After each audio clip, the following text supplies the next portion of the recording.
Thanks for tuning in to Healthy Planet One, where we discuss healthy living from experts in each of their fields. This is your host, Patricia Starr. And your co-host, Kimberly Knox. Hello and welcome everyone to Healthy Planet One. We are delighted today to hear from our new person, Stephen KLEIN, and we'll be talking about optimal health, vitality, and energy for life. So hello, Stephen KLEIN, welcome. Thank you, Patty. Pleasure to be here. It's great to have you. Now, we understand you're originally from Charlotte, North Carolina, born and raised, and you've migrated to the warmer climate. I think Charlotte's pretty warm, but definitely Florida is warmer. And that was after recovering from a near-death accident. So I believe that's what launched you into a tremendous interest in health and vitality and fitness and nutrition. So I know you, Stephen, as a great biohacker. So I think we're going to have some fun talking to you about your journey and how you've gotten here and what your discoveries have been. So please share with us a little bit about your background. So I had pretty much always been involved in health and fitness, probably saved my life when I had that accident. But it also motivated me to be on the lookout and more aware of other modalities outside of just fitness and nutrition, which people think health. They think that's all there is, to everything that's going to encompass holistic health, all the way around to have vitality and energy for life. Because as I get older, and I assume other people would feel the same way, you're not as, guys have this ego thing sometimes of being huge and ripped and that kind of thing, when in reality, if you do blood work on most of those guys, they probably don't look that healthy under the hood. So when you look at other ways for that holistic health, I was just had my radar up and was introduced, to these communities in the biohacking world, which is nothing more than manipulating your environment to improve your health. So whether that's brain entrainment, breath work, grounding, better sleep, bioenergetics, cold thermogenesis, detoxification, on and on and on. Those things piqued my interest because I realized that there's way more to our energy in our body field and our optimal health than just sourcing healthy food, which is obviously is vitally important, especially with all the pollutants and toxins we have today, and more than just getting in the gym and working out. So the journey's been interesting because from the time of the accident, which was near the end of 2002, I really, other than brain entrainment, I didn't really find any of these other modalities outside of yoga until fairly recently, probably 6 years ago. And it's now, I just want to share, excuse me, Stephen, I just want to share with our listeners that near-death accident was widely publicized in Charlotte, and everybody knew that it was a miracle that you came out of that crash that was actually on a highway at high speeds, and they had to pull you out with the jaws of life at that time, right? Yeah, it was the lead story on the 11 o'clock news, not the way that I'd really like to make the news, and not the way that I'd like to take a helicopter flight and never remember that I was even on one. But the good news is I survived, and I had a pretty remarkable recovery because of all the effort that I put in and some of the modalities that I used.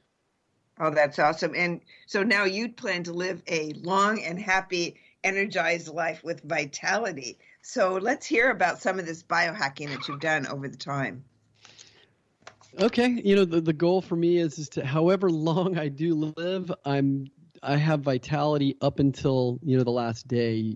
In today's world with so many people dependent on pharmaceuticals and one for side effects of another, and then being bedridden or having dementia or Alzheimer's, it's a lot easier in my eyes to focus on prevention than try to focus on curing a disease.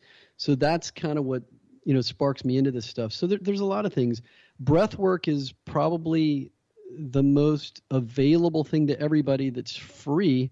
And whether that's Wim Hof breath work, which is what I do, the Wim Hof method, or any kind of pranayama or breathology or whatever, there's so many schools to breath work, but it's oxygen and vitality and oxygenating the cells is like one of the most important things you can do. And that's free for the most part. You can put money into programs and seminars and things, but you could probably go on YouTube and find an absolute ton of information on that. So there's that. There's meditation. going down, going in. I've become familiar with Dr. Joe Dispenza's work, which I would recommend to everybody on this who's listening. Dr. Bruce Lipton, who have proven conclusively that we can control our health through meditation and going down. It's not easy. It takes a ton of discipline, and I'm not even at the point where I'm doing that on a daily basis, although it's a goal for myself. Another really great thing people can do that's completely been lost in our society ever since we invented shoes for the most part and cement and sidewalks and indoor offices is grounding. There's a charge to the earth called the Schumann resonance. And when you're connected to the earth, or you simply walk barefoot on grass that's not sprayed with Roundup or glyphosate or sand or in the forest or any natural surface, you ground yourself, which has amazing benefits for the circadian rhythms that you have, your sleep cycle, and more. And at the same time, I try to couple that. And a lot of times I try to stack these modalities, so I'm doing more than one at a time just for efficiency.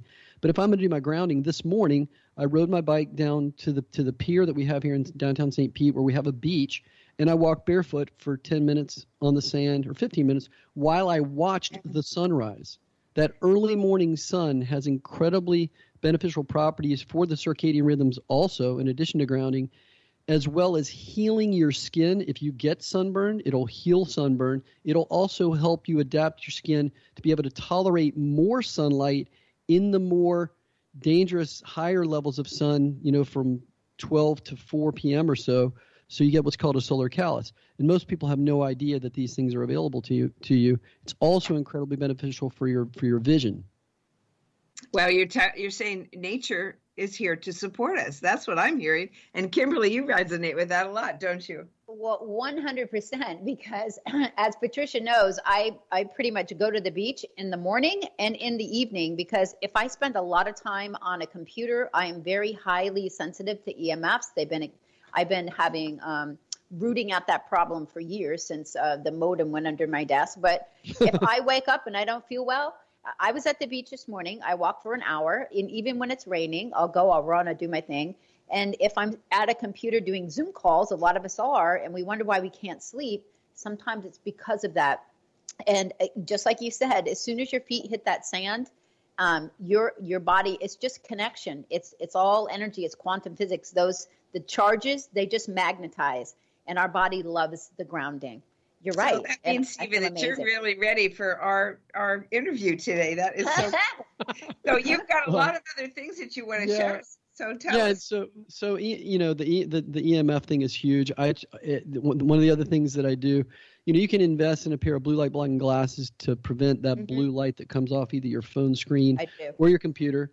There's an app called Flux, and there's another one for your computer. The settings on iPhones for the nighttime mode don't do anything really to prevent blue light, but there are ways to work settings, and I'll send you guys some information on that if you would like. You can make available to your viewers that does take out the blue light. But getting away from that, 90 minutes before you go to bed has tremendous impact, because that blue light, if you take that in, it triggers your melatonin not to turn on. So whether you think you're getting a good night's sleep or not, it's not as optimal as it could be.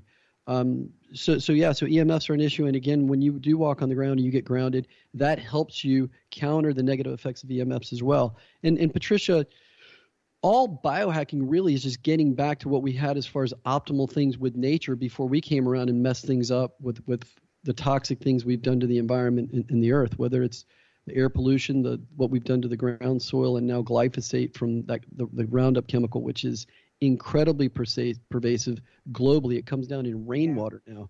Yeah. So all these things I practice. Thanks for the definition of biohacking. People need to understand it's not something necessarily new. It's about returning to nature, right?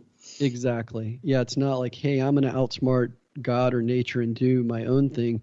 It's literally just helping us get back to what's been blocked. So you pointed out some really important things that we're really living downstream, and we're getting affected by a lot of stuff that you've already mentioned. So how do you detoxify?